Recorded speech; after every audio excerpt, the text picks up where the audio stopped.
संकल्प के साथ 2 सप्ताह चलने वाला है। मैं फिर से एक बार देश भर की माताओं, बहनों, बेटियों को आह्वान करूंगा, आप हमेशा अपने घर परिवार की चिंता में लगी रहती हैं। थोड़ा समय अपने स्वास्थ्य के लिए भी जरा निकालिए। आप ज्यादा से ज्यादा संख्या में इन कैंपों में जाइए।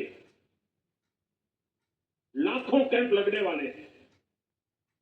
आज भी 1 लाख कैंप के अंदर लोग अपनी जांच करवाना ऑलरेडी शुरू कर दिया है। अपने क्षेत्र की बाकी महिलाओं को भी आप ये जानकारी जरूरी पहुंचाइए और हर माता बहनों को कहना कि अपने मोदी जी धार आए थे, अपना बेटा धार आया था, अपना भाई धार आया था और उसने आकर के हमको जांच कराने के लिए कहा। हर सब और आपको 75वें साल की मेरी तरफ से ढेर सारी शुभकामनाएं। आप इसी तरह देश के लिए काम करते रहिए और हम आपको शुभकामनाएं देते रहेंगे। आपने देश में कुछ काम अच्छे भी किए और कुछ काम बुरे भी किए, जो देश को परेशानी की ओर लेकर चला गया। और आज आप जानते ही हैं कि हमारे देश में क्या हाल हो रहा है। मणिपुर से लेकर बंगाल तक, बिहार तक आए दिन कुछ ना कुछ ऐसे क्राइम होते हैं जो हमारे लिए बहुत दुखदाई होते हैं। और दूसरा मैं बोलना चाहूँगी कि पहाड़ों पर वज़न डालना बंद कराइए, क्योंकि जितना हम प्रोग्रेस करने की कोशिश करते हैं उतने ही पहाड़ हमारे से दूर चले जाते हैं। आए दिन कहीं हिमाचल में, कहीं उत्तराखंड में कितनी परेशानियां आ रही हैं कि लोगों को खाने तक के लिए अनाज तक नहीं है, पहनने तक के लिए कपड़े तक नहीं हैं और पीने तक के लिए पानी तक नहीं है। तो इन सब को सोचकर ही देश के लिए आप अच्छा करें। जय हिंद। आज मोदी जी ने जो स्पीच दी है वो कुछ हद तक तो मुझे अच्छे लगे और कुछ हद तक वो दिखावा लगा, क्योंकि मैं मोदी जी से एक बात पूछना चाहती हूँ कि दुनिया, ये देश हमारा इतना बड़ा है, क्या आपके लिए कुछ ही जगह सीमित है? यूपी में भी कितने सारे ऐसे गांव हैं जिन्हें आप मुड़कर कभी नहीं देखे हैं। उनको भी तो आपको नज़र करना चाहिए।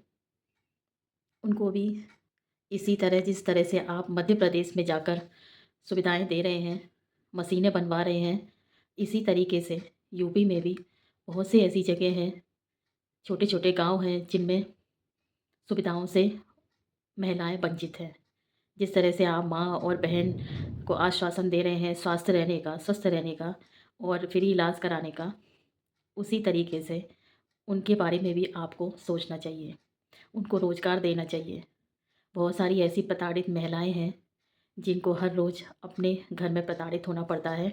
यूपी में ऐसे कई सारे गांव हैं जिन्हें आज न काम है, ना उनके पास कोई साधन है और ना ही उनके पास कोई अच्छा पोषण है।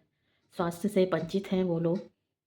तो आप जिस तरह से एमपी में, उत्तर प्रदेश के बनारस से लेकर लखनऊ में देखते हैं, तो यूपी शहर इतना, यूपी राज्य हमारा इतना छोटा तो नहीं है कि जहां आप उनको नज़र नहीं कर सकते।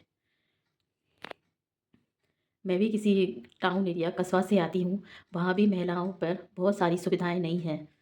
ना ही कोई कैंप है, ना ही कोई अच्छा हॉस्पिटल है और ना ही उनके पास कोई अच्छा पोषण होता है।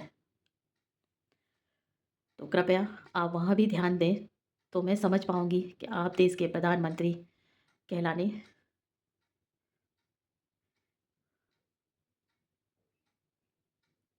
और आज का दिन विश्वकर्मा पूजा है और विश्व के लिए ही ये हमारी कामनाएं रहती हैं कि हर घर में उजागर हो और हर घर सुविधाओं से, पोषण से अच्छी स्वस्थ जीवन को व्यतीत करे। मेरा मानना है कि स्पीच देने से अच्छा हम कुछ करके दिखाएं तो वो हमारे देश के नेता के लिए सबसे अच्छा होता है और उसे मान और सम्मान अच्छा मिलता है। आपकी मुझे बहुत सारी बातें अच्छी भी लगती हैं, लेकिन कुछ बातें ऐसी होती हैं जो आप स्पीच देते हैं, वो मेरे मन को हर्ट कर जाती है। तो आपसे मेरी यही प्रार्थना है कि आप और भी जगह ध्यान दें, क्योंकि देश आपका है, हमारा है और भारत माता हमारी है। जय हिंद।